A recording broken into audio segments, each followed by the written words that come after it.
Hello, I'm Rachel, and today we're going to talk about business and also a little bit of marketing. So let's dive right in. Let me just share my screen. So let's say that you're starting a business, and the first thing you want to do is to choose who you want to serve. So, how to choose who you want to serve? Let's start by saying that business is a game of value exchange. Without serving anyone, you have no business. For example, Apple serves the creatives. And by creatives, I mean initially when it marketed itself to pretty much everyone, it said that was different from the Microsoft because of obviously the basic features of being faster, being simpler, less likely to have viruses and things like that. But the main point for this whole marketing for Apple is it serves people who like to create. So like video creation, image creation, whether they like to write, like authors, and so it had a really niche market where it basically made the computer accessible to everyone because in the past the computers were only for like the nerds, the geeks, and then now they made computers cool. For the next bit would be Amazon serves everyone who buys from its online store. So before Amazon came about, everyone was going into like, or at least most online stores weren't that established, but everyone was going into brick and mortar shops to get their dresses, get their shoes, get their electronic gadgets, everything like that. But once Amazon has built up its own systems and infrastructure, essentially most people actually go to Amazon buy things. And they've even got their own brand of generic stuff, their own brand of tripods, their own brand of microphones, I think. I'm not sure, but they've got their own brand of a lot of things. And then we've got Netflix. So they serve people who want to watch on-demand TVs and movie shows.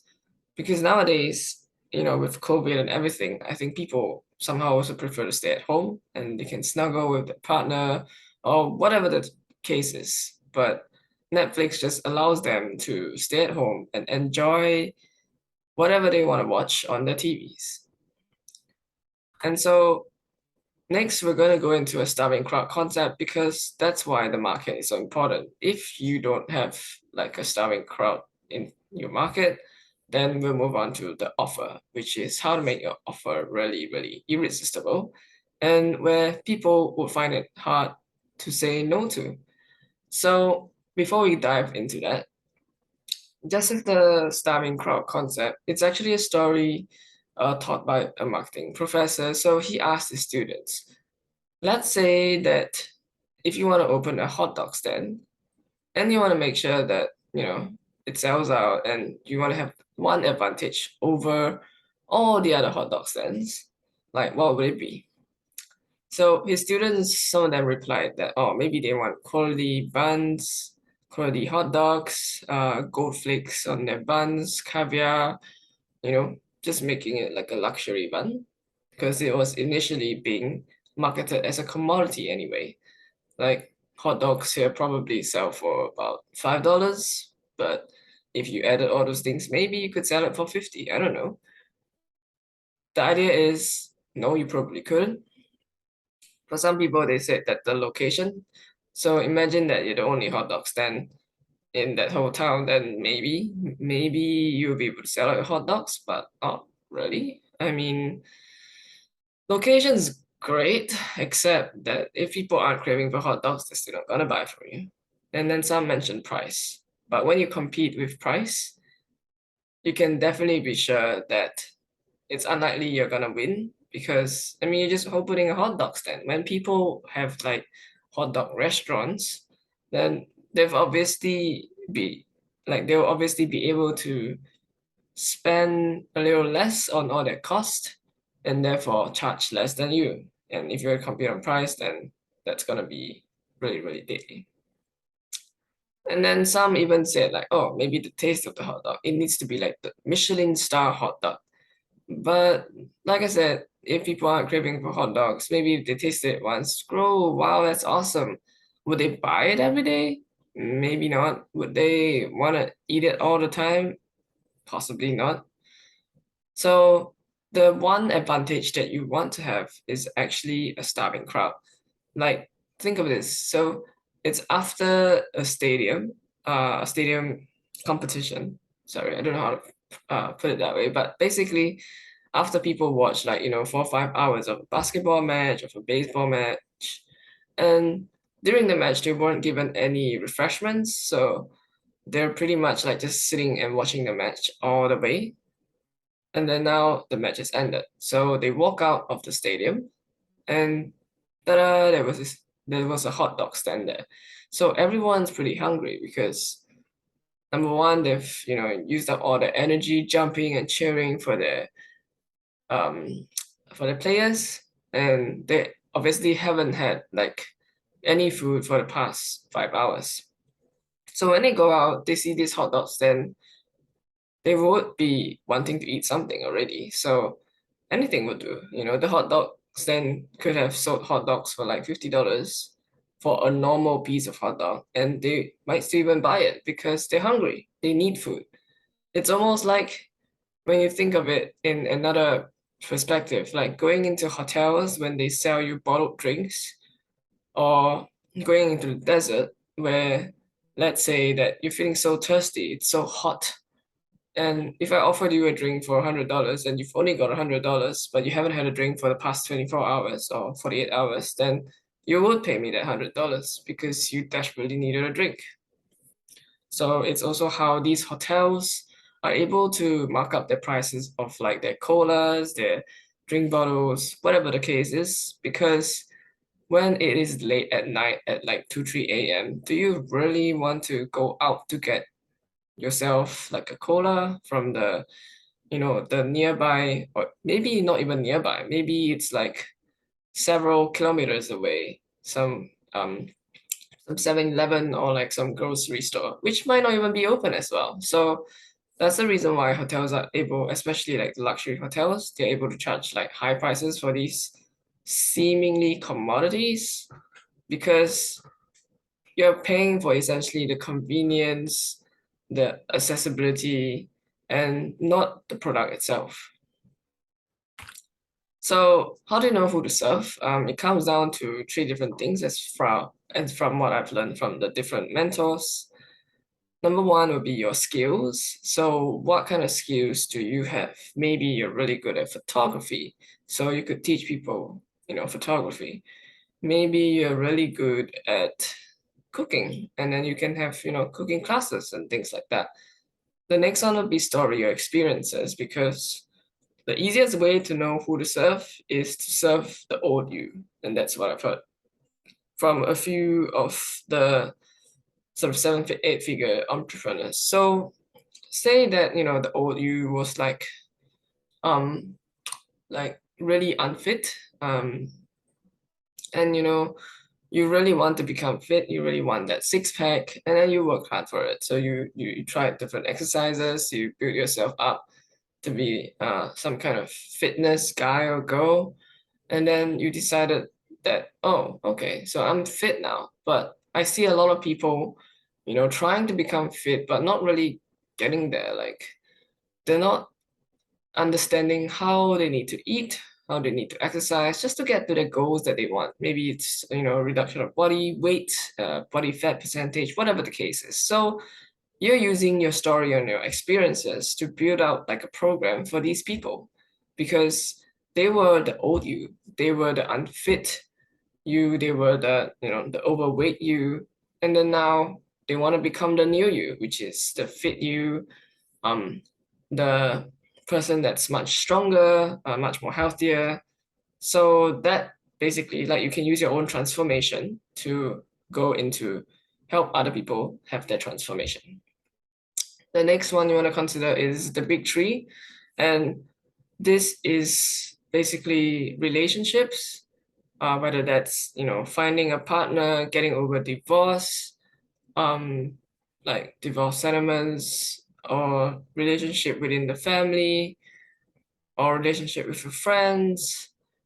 That is usually pretty like especially within the family, especially in terms of love, it's pretty um to a lot of people it's a must-have because what you want to do is to make sure that your offers are like must-haves and not nice to haves. And that's why in this big three, it's easier to create like a must-have offer.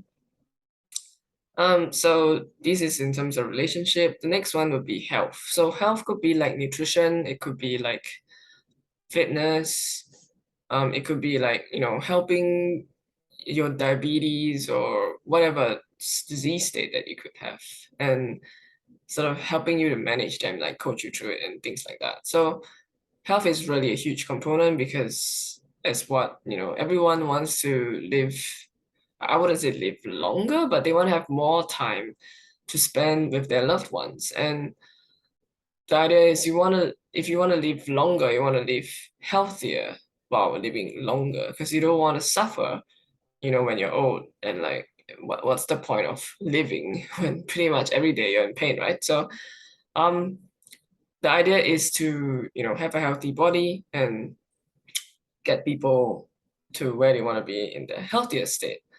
And the third part would actually be wealth, because wealth creation, like, saving money, making money, and through all the different platforms, including like, let's say, public speaking, let's say, copywriting, closing, um, stock investment, real estate investment, crypto, whatever the case is, when you can help people make money, they usually want to, like, it becomes a must have as well because nowadays everything is rising, like there's inflation.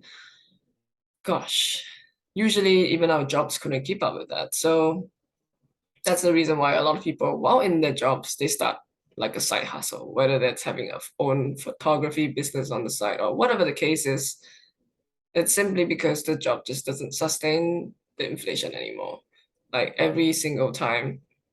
And there's also a lot of people who go past their 9 to 5 as well, going into starting a business and whatever the case is. But the idea is you want to have a way to make money work for you and not work like crazy for that money, especially when imagine this, like, being stuck in your job because you're not having a side hustle, but being stuck in your job for the next 40 years of your life that you may or may not like. Usually most people don't really like their jobs because they're not paid what they're worth.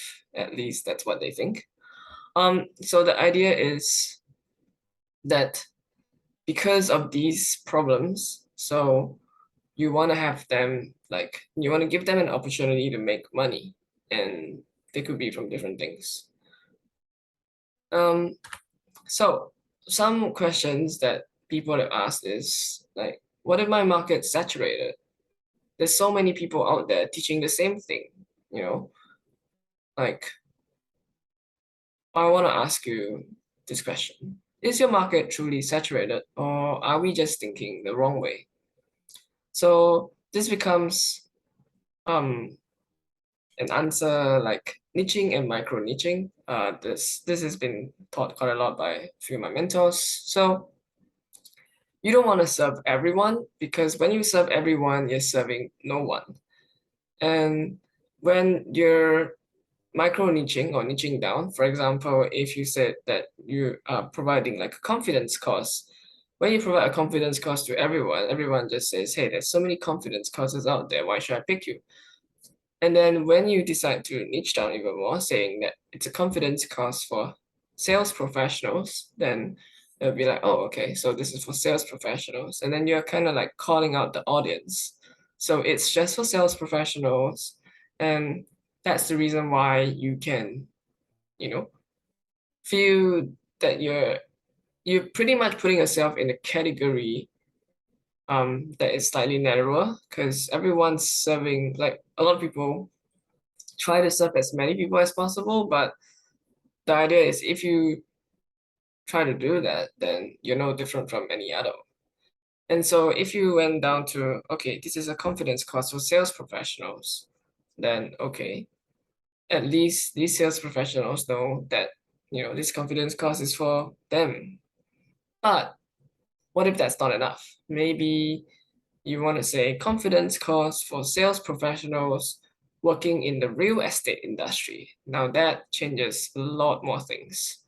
So now we're talking about like real estate agents, because they're pretty much selling houses and sales professionals in the real estate industry. And so now they'll think that, oh wow, this product is just made for me. Like I've never seen such a product before. And it feels like it is custom made for me. Which is why on the third point, I want to say you want to personalize and customize, especially at the start, because that's when you're gonna get like all the research info that you need to serve at least that particular group of people first. So for example, all the, sales professional in the real estate industry. And then you want to see like with all the research and all the beta testing and all the like beta coaching and things like that, whether these concepts or these questions that they ask, how are you going to answer them? Are they applicable to other sales professionals? And how can you create like a program that's gonna, number one, serve these group of people first, and then afterwards expand out once you've pretty much finished serving this whole group of people, because obviously there are limited people in each like stage, and at one point you're probably gonna finish serving pretty much 90% of that market, or even 100%, because it's unlikely to be 100, because not everyone will buy. But the idea is once you finish serving that market, you can expand out to serve, let's say, sales professionals in also other industries, like in the health industry or whatever the case is. So you want to specialize before expanding, and then because number one, you get the research, number two, you can use the research to build out your program, and then it can sort of generalize afterwards. But before you start going there, you need to specialize first so that it's easier to talk to the people, because you don't want to send out like mixed messages for 5 different audience. You just want the one single message for that one audience. And so this is what I want to share with you guys. So if you like this kind of videos, and I'll be making more with regards to business on every Monday, please like, subscribe, and hit the notification bell. And if you want more tips on living out your best life and value-driven content, my social media links are on the top right-hand corner of the page. Oh, I think it's anyway, I think it's a mirror image. So enjoy and have a great day.